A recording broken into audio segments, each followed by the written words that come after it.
Good afternoon. Welcome to EduSet Network. Friend, this week we have a discussion on sociology. We are discussing sociological theory. There are various theory like structural theory, functional theory, Marxian theory. So we'll start today with the functional theory. We'll talk about positivism, functional theory, structural functionalism, and etc. We'll try to understand in detail. And for discussion on this very topic, we have in studio eminent social science thinker, Dr. Subhas Mahapatra. He teaches in Delhi University. So his knowledge and experience will certainly help us to understand this topic and will give insight of how to read the sociological thinking and sociological theory. So on your behalf, I welcome him for the EduSet lecture. Welcome, sir. Thank you, Mr. Kumar, my colleagues all over the country, and the students. It's immense pleasure to come back to this place once again, because this is a forum through which sociology is reaching to large number of students, those who are not a part of the formal sociological teaching and learning process. Very often this question arises in mind: why do we need a theory at all? What is a theory all about? And how is that theory is contributing for the growth of a particular discipline? While reflecting on theories, I would be telling you that theories provide a broad framework that often operates as a guide to research. Theory also provides a premise on the basis of which we develop imagination about the realities happening around us. Take, for example, crime taking place in society. Crime should be understood from different perspectives. When Marx looks at crime, he will be considering that crime as a kind of reaction of the deprived sections of the society against the people, those who are exploiting them. Functionalism will be considering crime as a kind of negative attribute present in social life. Feminists will be considering crime is a product of patriarchy which is prevalent in society. In that way, you get different kinds of frameworks on the basis of which varieties of realities are studied, analyzed, explained, and interpreted. Sociology is a discipline where we have plenty of theoretical paradigms. And one theory is coming as a kind of critique to the other theory, and on the basis of this mutual criticism of theories, sociology evolved as a distinctive discipline. Therefore, to pursue sociology as a student, or to practice sociology as a researcher, or to teach sociology as a teacher, it is very much imperative that one should have a strong footing on the theories of sociology. Theories grow. Along with the growth of theories, sociology also develops. Therefore, how these theories developed in sociology, and along with that development of theories, how sociology evolved as a discipline. How new theories evolved, sociology became progressive. Further new theories developed, sociology became matured, and further new theories are developing today, taking the discipline called as sociology to apex position in the intellectual horizon. Therefore, I will be establishing a connectivity between the rise of theories in sociology and the growth of sociology as a discipline, taking you from the root of the origin of sociology to the position where the discipline is reaching today. For that, I'll be dividing my entire lecture into three parts. In the first part, I'll be talking about classical theories in sociology and the origin of the discipline. Second part, I'll be discussing about criticism to these original theories, and evolution of sociology as a distinctive discipline. And in my last lecture, I'll be talking about where sociology is located today and what is the status of contemporary theories in sociology. There are a number of theories in sociology, and it is actually difficult to present in 3 lectures all these sociological theories and their basic primarily modes of orientations, approach, content, reflection. Therefore, I will be combining number of sociological theories together to give you a broad outline about sociological theories, origin, growth, maturity of sociology as a discipline. In today's lecture, I will be talking about positivism as a sociological theory, what it speaks about, how it offers as a guide to research, and what are the limits of positivism, and how this positivism is providing a strong foundation to the development of functional theory in sociology. Therefore, to understand functional theory in sociology, one has to primarily get some kind of understanding about positivism as a kind of theory and methodology in sociology. After discussing functionalism, I will be giving you certain kind of limitations to this functional theory, which is giving rise to the growth of structure functional theory in sociology. So, there is a kind of continuity, there is a kind of sequence between positivism, functionalism and structure functionalism. And in today's sociological literature, you will be finding out these 3 theories are considered as not only classical theories, but at the same time conservative approach in sociology. Conservative in the sense, they give importance on the maintenance of status quo in society. They speak about integration in society. They speak about how change is bringing forward progress in society. And they consider any kind of deviance, any kind of conflict, any kind of maladjustment are challenge to the persistence and continuity of society. So, positivism on the one hand and functionalism on the other, they provide a romantic impression about the society. Positivism, under the disguise of scientific approach, is also appreciating modernity, appreciating progress, appreciating enlightenment, for which we have many critics to positivism today than supporters to positivism. Let me start my lecture giving you some kind of understanding about how sociology evolved and there was a necessity for the rise of sociological theories. As all of us know, sociology was a child of European modernity. By 19th century, you find out Renaissance is having a big impact on European social life, bringing complete transformation in the field of human thinking, in the political structure, in the spheres of religion. Therefore, everyday life of man is departing from one's faith in religion to glorify the human capabilities, human merit, human intelligence, what we call as foundation to rationality and foundation to science.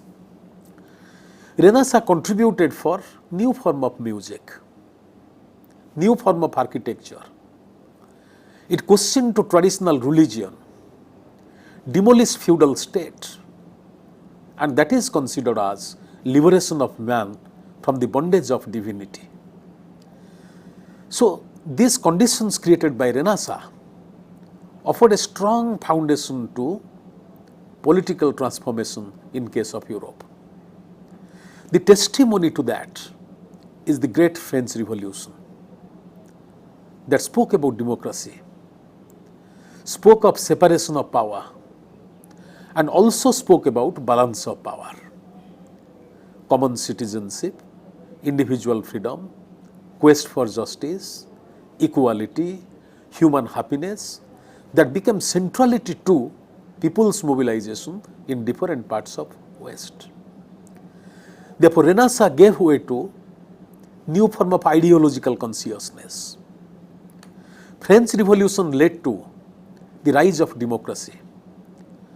And driven by these conditional changes, people went out of their home, went for exploration, scientific inquiry, growth of modern technology, and ultimately, science offered a strong foundation to the growth of industry.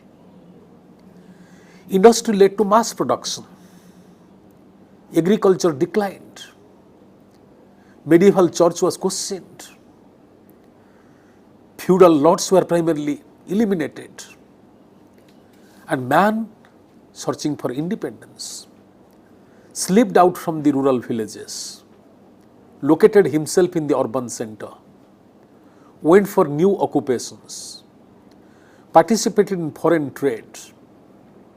As a result, you find out economic transformations are taking place in a very big way in case of West. In Western societies, education got a momentum, new class structure evolved, and people belonging to various classes, they tried to improve their class position, playing a significant and deterministic role in the market. Market became the prime source of happiness to man. Money became most important factor to one's life. Success got evaluated in form of materialism. So therefore, man separating himself from religion, came closer to science, got committed to utilitarianism, individualism, market-centric orientation, and the quality of life of man improved in a very big way. Sociology evolved as a discipline when the old society is disintegrating. Local communities are perishing away. Traditional values, norms, customs are questioned.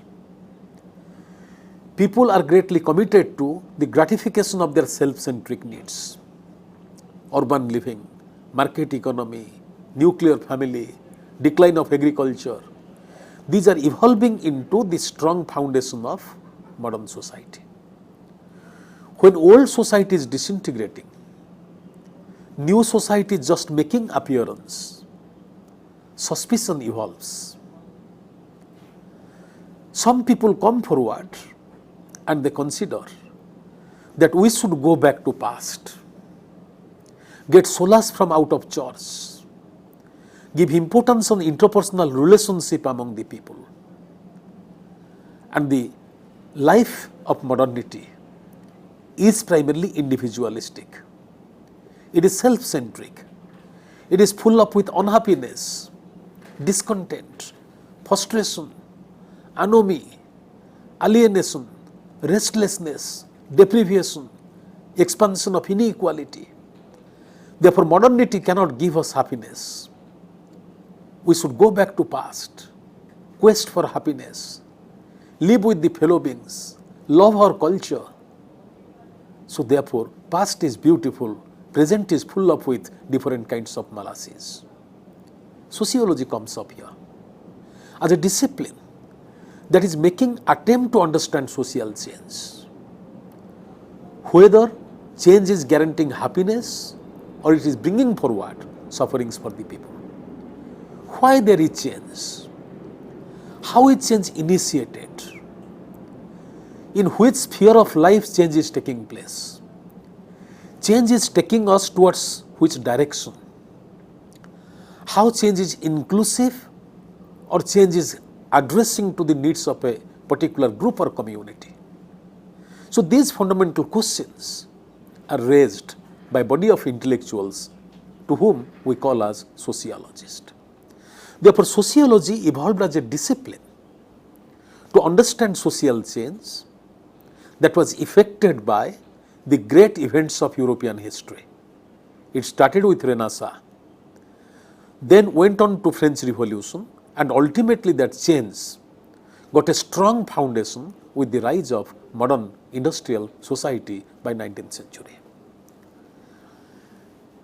To understand this kind of change, the first sociologist who evolved was Auguste Comte, a French scholar, and he evolved the idea about how to study social change, developing a theoretical and methodological paradigm that we call as positivism. Therefore, positivism is a theoretical framework that is guiding research in the field of sociology to understand social continuity and social change. So, this positivistic tradition was subsequently taken up by another French sociologist who is known as Durkheim. Even to date, positivism as a methodology for sociological inquiry to understand different kinds of social programs, policies, plans are getting popularity not only among sociologists but also policymakers, planners and other branches of social science. Therefore, I am going to primarily explain you first what is positivism, what are the tenets of positivism, and how positivism is providing a strong foundation to explain social realities in time and space. Positivism is committed to science and scientific method.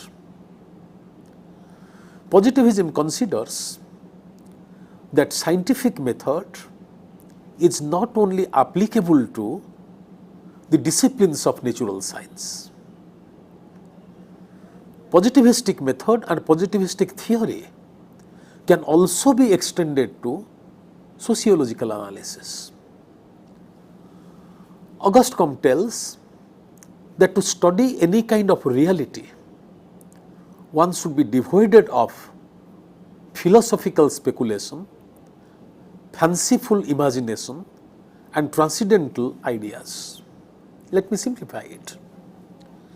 Prior to the origin of sociology, imagining society, thinking about the future of society was the domain of classical, political and historical philosophers. If you look into the writings of Hegel, the great intellectual, the great philosopher of Germany, he says, state is a march of God on this earth. Means a state, in order to be inclusive, participative, a state that is committed to the well-being of everybody, a state that is free from hierarchy, a state that is free from coercion. To have that kind of society or state, you should consider that that ultimate form of state, guaranteeing happiness to everybody, should be one where one find out the presence of spirit, presence of God everywhere.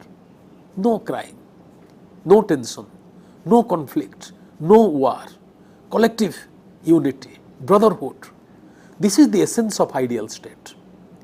In a similar way, if you look into Plato, if you look into Machiavelli, if you look into Tocqueville, all these great political philosophers, they develop an understanding about the society from a philosophical standpoint, speculative standpoint, idealistic standpoint.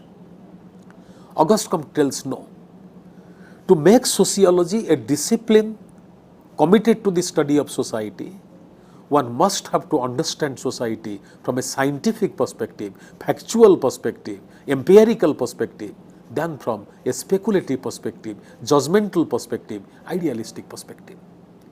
Therefore, to make sociology a science, Auguste Comte is fighting for the cause of sociology, telling that methodology in sociology should be positivistic.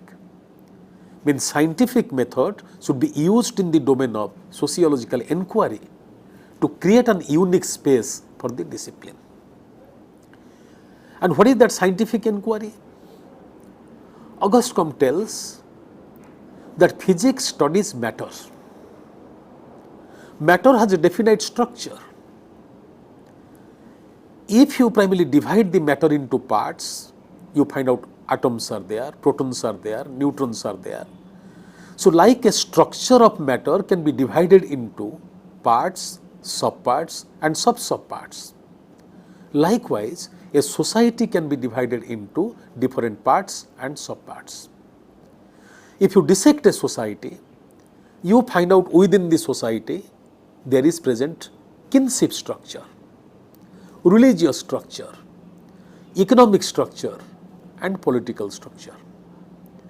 If you dissect political structure, you find out different political parties are there. Within a particular political party, you find out hierarchy of officials are there. There is a kind of effective interlinkage present between the leaders of the party and the supporters of the party. So this kind of relationship between the leaders and supporters, they are greatly subjected to continuity because that is driven by varieties of rules, norms, customs and conventions. Take for that matter the example of family. Family, if a structure, within family you find out parents are present and children are present. Parent-child relationship is not a transitory relationship. It is driven by norms, values, ethos, history. So therefore, this kind of relationships are greatly subjected to continuity. Therefore, when somebody is studying a family, one should not say whether family is good or family is bad. One should collect empirical data on parent-child relationship, how that relationship is guiding their behavior to manifest economic activities, political activities, social activities. So we can have empirical understanding of that. Therefore, sociology, like natural sciences, can go for collection of empirical evidence and look into the validity of this evidence. Means the data collected can also further be verified. Authenticity of data can be checked. Reliability of data can also be primarily checked. So therefore, collecting this data, testing the reliability of data, we can make an understanding about what is the structure of family and how this family structure today is similar or different from the family structure we had in past. Therefore, sociology is not a branch of philosophy. Sociology, methodologically speaking, is extremely close to natural sciences. Therefore, he is fighting for the cause of offering sociology, guaranteeing for sociology a scientific status by introducing scientific method in sociological inquiry, what we call as positivism. Auguste Comte tells that science as a kind of methodology is being adopted by different disciplines over a period of time in an evolutionary manner, depending on the degree of complexity that a discipline is addressing to. Take for example, mathematics, astronomy. These disciplines are simply dealing with numbers. Astronomy looks into size, shape and structure of the stars, which are not greatly subjected to change. Therefore, astronomy and mathematics will be first disciplines to primarily apply scientific method, because the objects they are researching on, they are highly static, they will never be going for any possible change. Therefore, methodology of science is first being extended to the disciplines where the subject of research is least complex.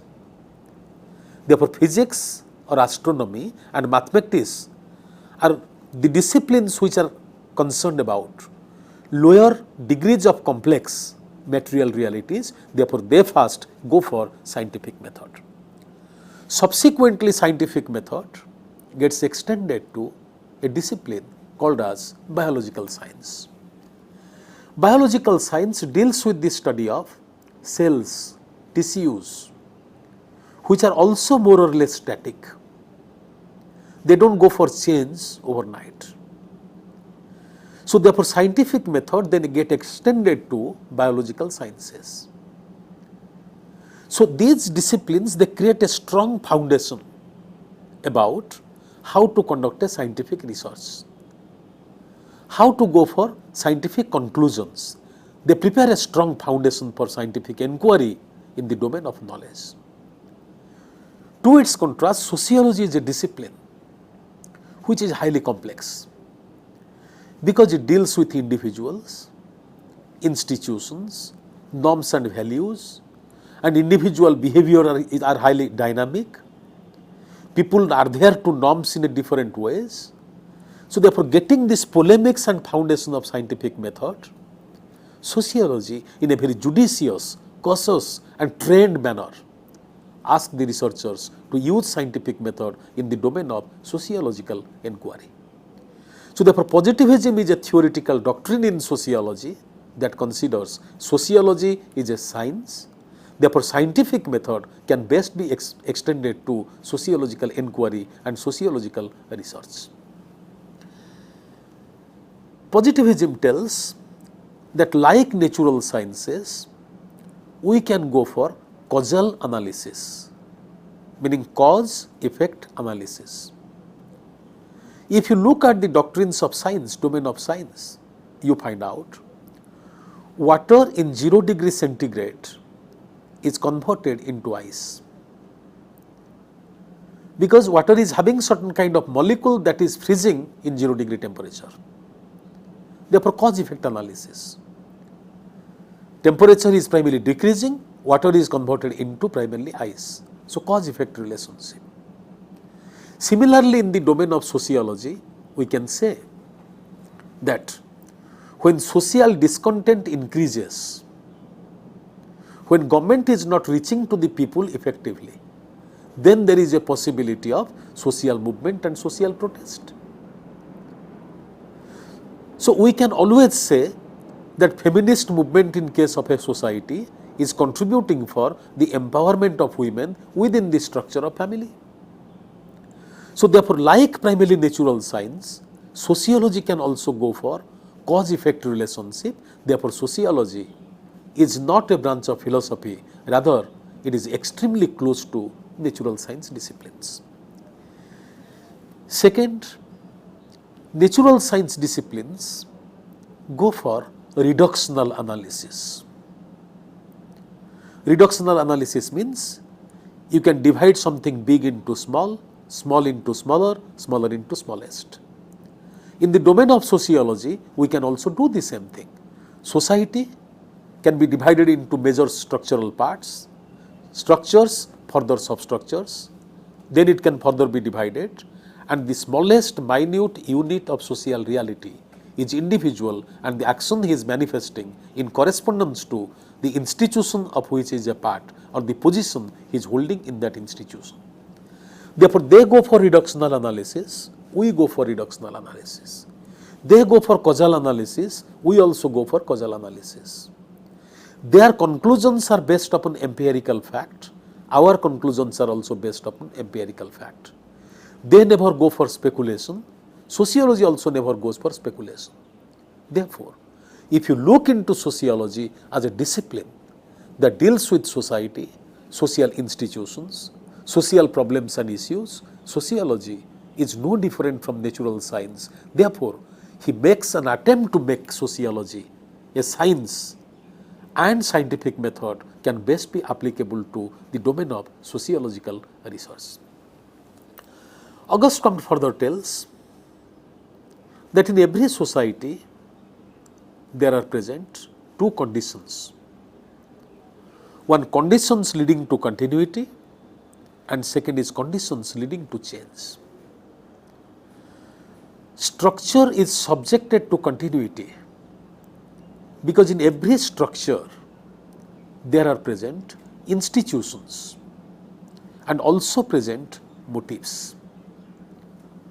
Motives like sensations, perceptions, desire for knowledge, desire for sexual gratification. So on the one hand you have human needs, series of needs, And to gratify these needs, you have institutions like family, religion, banks, insurance companies, agriculture. So you have different kinds of institutions in society, and people have varieties of needs. If the needs of the people are effectively gratified through these institutions, then society is subjected to continuity. If needs are mushrooming, but institutions are inadequate to gratify these needs, then there is a call for change in these institutions. Therefore, when there is a nexus between human needs and the institutional structures, there is continuity. When there is a imbalance between the both, that give rise to change. Therefore, every society is greatly subjected to large degree of continuity, for which one can collect empirical data on society, look into the reliability of the data, go for verification, comparison, and on the basis of that you can develop an empirical analysis. Comte further tells that in the field of natural science, theories are developed through the collection of empirical data. In the domain of sociology also, we would be developing theories not through philosophical prescription, but on the basis of empirical facts. He tells, while conducting this scientific research in the domain of sociology, we have to follow certain kind of steps, which are known as scientific steps or scientific procedures. And these scientific procedures are, number one, identification of the problem of research, review of literature, construction of hypothesis, collection of data, looking into the reliability of the data, verification. Then you have to go for comparison, and after comparison you test this hypothesis against the facts, and establishing interlinkage between this hypothesis, we can develop a sociological theory. Then we can go for presentation. Facts will be presented through primarily tabular manner, graphical manner, statistical manner. So therefore, sociology is going for factual analysis of the truth, not primarily value-loaded explanation of the truth. Comte tells that sociology should not be ever related to values. Therefore, he is primarily driving in favor of, suggesting in favor of, advocating in favor of value neutrality in sociology. A researcher who is studying a problem should not be having emotional affiliation with the problem. He should not be developing a holistic view about the problem is good or bad. He should be understanding a problem, explaining a problem on the basis of its factual merit. Therefore, nothing is good and nothing is bad. What happens in reality that need to be explained in a very systematic and organized manner. Therefore, let facts speak for themselves. Let ideology not be influencing to facts. That is the essence of positivism. Therefore, the basic outline of positivistic philosophy is that social life is structured, it is organized, societies are subjected to continuity, and this continuity we can study through the collection of empirical data. Collecting this empirical data, we can understand how different parts of the society are interrelated to each other, and on the basis of that, we can develop an outline explanation about social progress. Therefore, this doctrine of positivism is creating a kind of space for sociology where the discipline is taken very seriously by the readers. And you remember, his argument in favor of scientific status to sociology is largely based upon the time in which he is developing his thesis.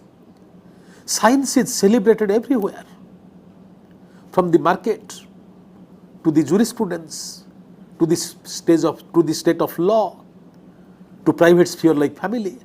So there is a celebration of science everywhere. Any discipline that is not committed to science is looked down at. Therefore, Comte is fighting for a space to the discipline called as sociology, where people should be taking the discipline seriously, understanding that this discipline is not speculative, it is not imaginative, rather it is factual, and it is the conclusions derived by sociological research are coming through the continuous research experience, collection of facts. So therefore, Auguste Comte is primarily providing a strong foundation for the rise, development and growth of sociology, offering sociology a scientific status. Now let us get into how this positivism is extended to the sociology of others. Comtean positivism is put into practice in a very big way by Emile Durkheim in his understanding of sociological reality. Durkheim was trained as a philosopher, educationist, and subsequently he got into sociology, and he is also a product of post-revolutionary France. Durkheim considers that data should speak about itself, and in a very brilliant manner. I'll just give you two examples here. Durkheim is using data to give a new form of understanding about the impact of division of labor in society and sociological understanding of suicide. Durkheim is looking into the composition of traditional society and composition of modern society. And he tells, when size of population in modern society increases, the needs of the people corresponding to that is also increasing. Social institutions are becoming much more complex. In every sphere you find out varieties of people are directly interlinking themselves or indirectly interlinking themselves to make a final production possible. Therefore, total production, final production, which is gratifying to the needs of the people, is not the making of one individual or a group of individuals, rather it is a body of individuals dispersed in different locations, doing different kinds of role, combinedly together, producing a particular commodity, marketing it to gratify the needs of different individuals in society. Therefore, more the society becomes complex, more the system of production becomes complex, organization of work becomes complex, and because of that the people, those who are unknown to each other, they become largely dependent on each other. Therefore, since they are largely dependent on each other for the gratification of their own needs, for their own survival, they follow definite bodies of rules of law. And these rules of law, Durkheim tells, are the products of conscience collective that keeps the society going, that make the society continuous. So therefore, individuals relate themselves with the will of conscience collective, and that is what is giving rise to social continuity. Therefore, change is temporal in character, continuity is prolonged affair. So therefore, sociology, through primarily data, empirical data, can talk about how societies are subjected to persistent and subjected to continuity. Durkheim also collects empirical data on an Australian tribe known as Orunta. He finds out through his database that how this tribal community, at least once in a year, they are coming together and worshipping to the founder of their clan. The founder of their clan, that may be an object, that may be an emblem, that may be an animal, a species, whatever, centering around this object, creature. All people assemble, they beat the drum, dance together, forget their hostilities, interpersonal conflict and differences, and in one tone, one spirit, they sing song in the glory of their founder. This is the fact. People are manifesting a form of collective behavior. And from out of this empirical fact, a form of sociological imagination develops. Therefore, Durkheim writes, totemic ceremony is an occasion of not just animal worship, it is an occasion through which society speaks through the mouth of all that one cannot articulate individually. Therefore, data provides a foundation to sociological imagination. Therefore, sociological understanding of religion is not driven by philosophical discourse, is not driven by speculative discourse. Rather, it is driven by empirical understanding of the reality that is persistent in a given society since a prolonged period of time. So, therefore, this beautiful analysis is carrying the significance of positivistic orientation in the domain of sociology. Durkheim also uses causal analysis in the field of his sociological research. He tells that people commit suicide. He collects data on people committing suicide, belonging to different religions, belonging to different racial groups, belonging to different classes. First, he is collecting empirical data. On the basis of this empirical data, he tries to establish the linkage between the causes that stimulate people to commit suicide and the consequence, that is suicide as a kind of act. And he finds out that it is not disease, it is not poverty, it is not religion or race, marital status, what stimulate people to cause suicide. He tells this kind of explanations given by earlier scholars. So, these analyses suffer from certain kind of empirical validity. If disease leads to suicide, all people suffering from disease will equally be prone to suicide. If poverty leads to suicide, all poor will be equally prone to suicide. That never happens. Rich commit suicide, poor commit suicide. Protestants commit suicides, Catholics commit suicide, men commit suicide, women commit suicide. Intellectuals commit suicide, ignorant people commit suicide. So, collecting this empirical data from different sources like hospital, police records, governmental records, Durkheim writes his conclusion that suicide comes to all of us, takes us away without ourselves. Every section of the society are the victims of suicidal current that is present in society. Therefore, suicide is a current that is present in every society depending on the structural character of the society. Therefore, he goes on to say, where social integration is high, there people commit altruistic suicide. Where social integration is low, people commit their anomic suicide. Where social regulation is high, people commit fatalistic suicide. And where regulation is extremely low, there people are committing egoistic suicide. Therefore, depending on the structural character of society, people go for suicide. Look at this thing.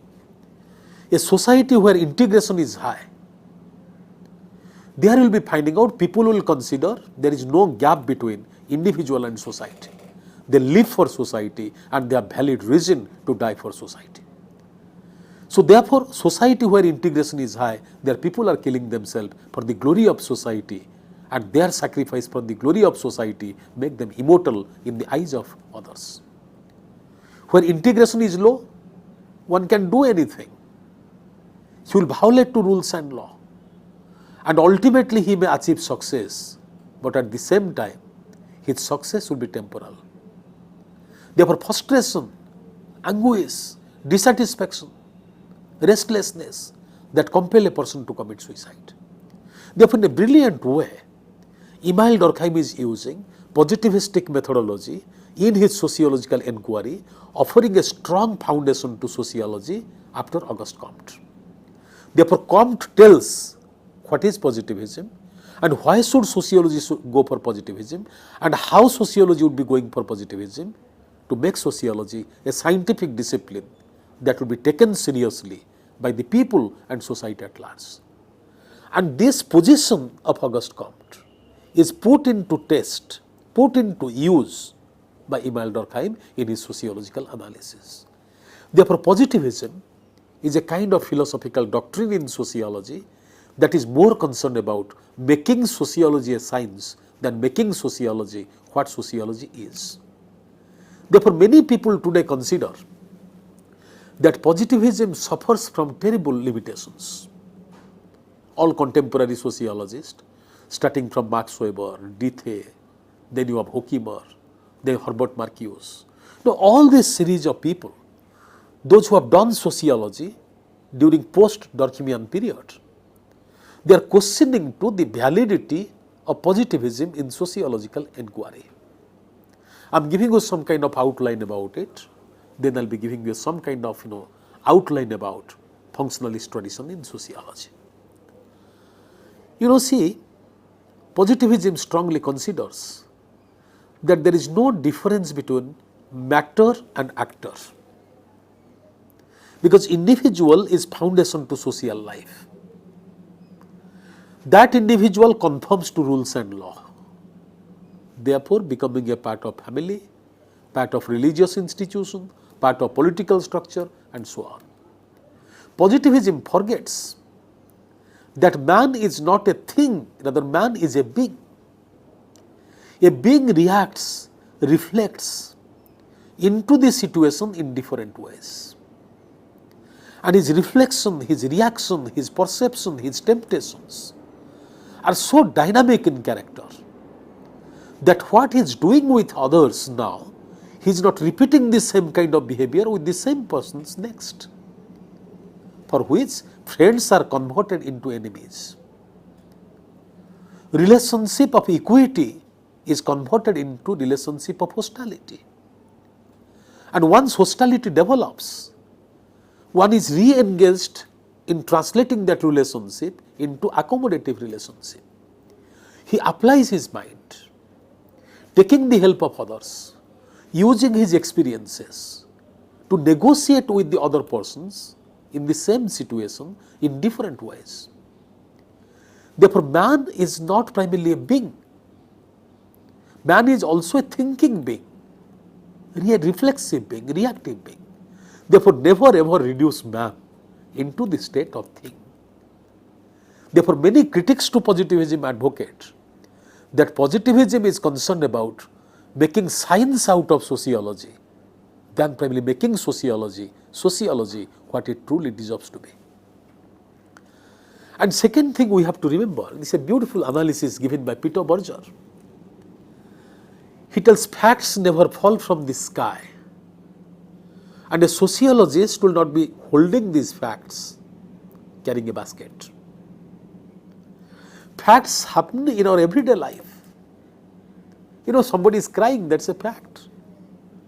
And that crying may be primarily carrying different kinds of meanings.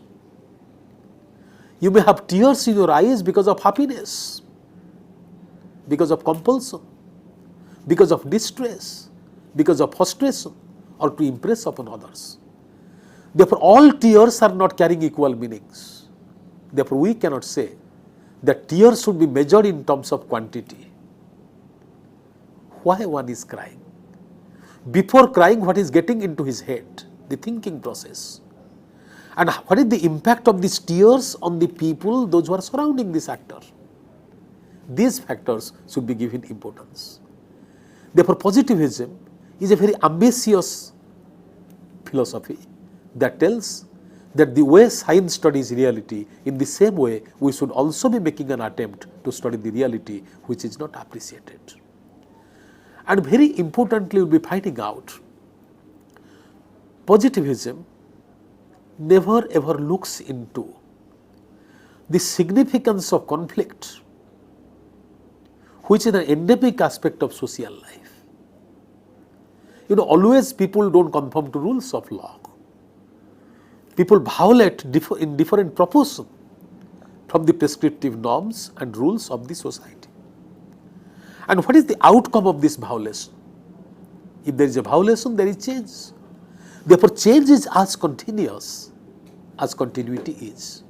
But positivism is over-glorifying continuity as against change, which is another problem with positivistic doctrine or positivistic philosophy. Therefore, most of the contemporary sociologists, they consider that positivism is over-glorifying sociology, conceptualizing sociology as the most advanced form of science. It is ignoring to the basic problems present in human behavior, dilemma that man is facing in his everyday action, problems present in different social situations. So therefore, these kind of problems are not effectively addressed by positivism, for which there is a body of philosophy developing in sociology that is called as anti-positivistic method. While speaking about functionalism, I would be telling that functionalism is not just a theory. Functionalism is evolving in different stages in sociology. I would be identifying functionalism evolving in sociology at 3 different points of time. One is a classical functional theory, which is forwarded by Emil Durkheim. Second is cultural functional theory, developed by Malinowski. And third is analytical functional theory, that is coming from the writings of Dalcourt Parsons. Keep one thing in mind. Very often functionalism is conceived as a theory which is very conservative in character. And functionalism is perceived as a theory that is glorifying to European modernity. It is emphasizing on integration, harmony, persistence, continuity present in social life. It is not giving appropriate place to understand social change. It tells conflict, violence are temporal in character. So therefore, it is believed that functional theory is over-glorifying to continuity as against change. I am giving you a brief outline about how this functional tradition is being developed by Emil Durkheim. Then I will be giving you some illustrations about Malinowski. Then I will be discussing about the new form of functionalism which is coming out of the writings of Parsons. If you look into Durkheim's functionalism, it came as a kind of support base to 19th century industrial modern society or technocratic modern society. When lot many Europeans were questioning to modernity, Durkheim for the first time comes forward and tells that modernity is greatly functional to the people at large. Because modernity is not an accident.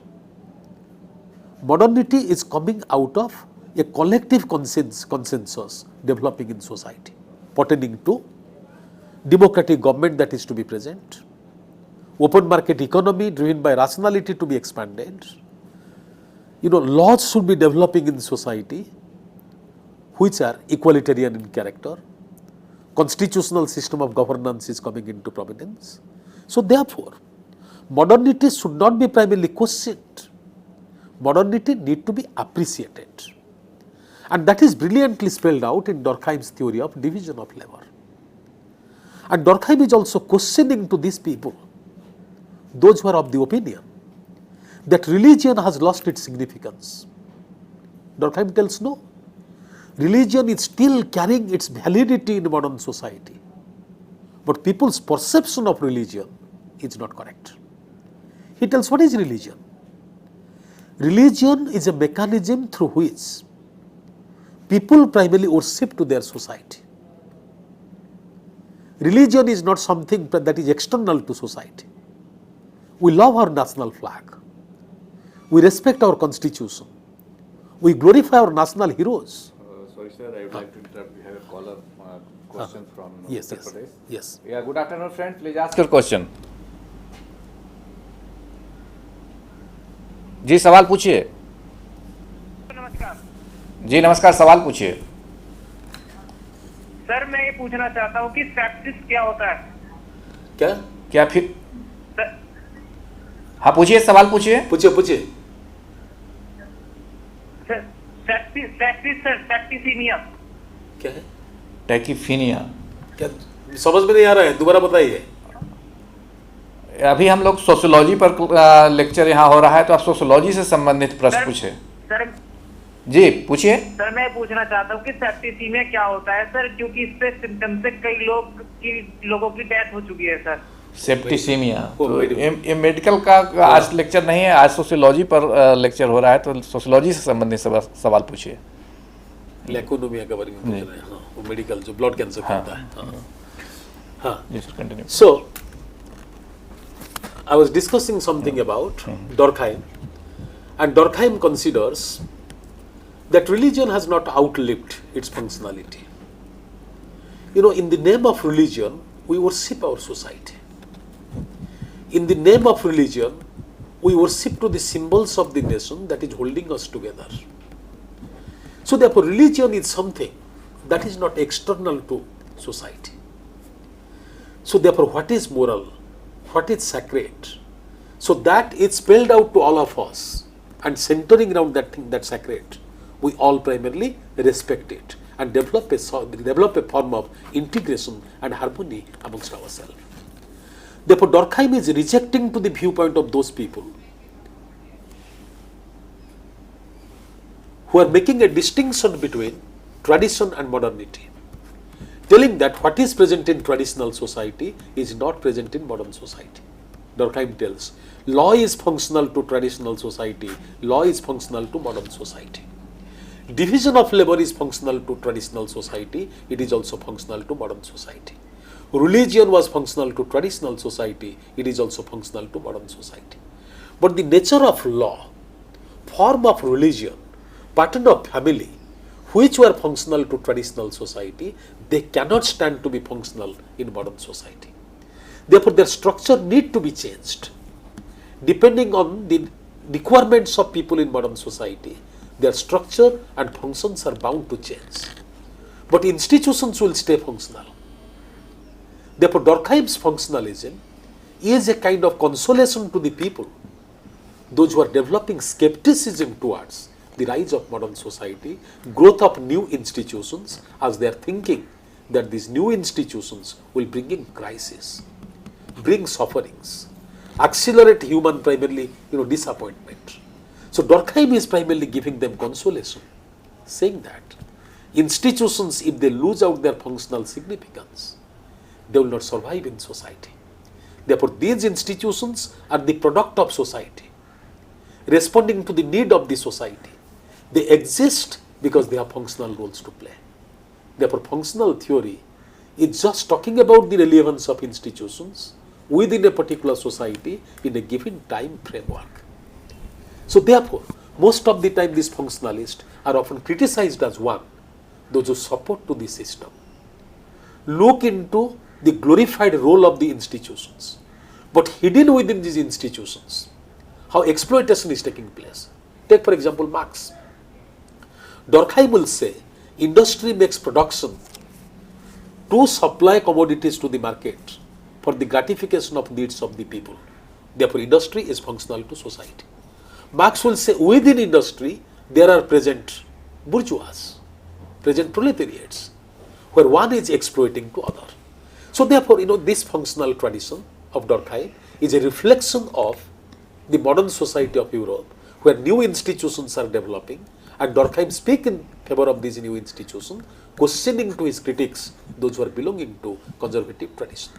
Thank you. Okay. So, well friends, in today's lecture we will try to understand positivism and the contribution of Auguste Comte and various other thinkers like Durkheim and Peter Berger. And we just introduced the functional sociological theory. Tomorrow we'll continue with it and we'll discuss in detail. With this word we conclude the lecture. I thank all of you for watching the lecture, and on your behalf I thank Dr. Subhas Mahapatra for giving such an insightful lecture. Thank you very much. Thank you very much.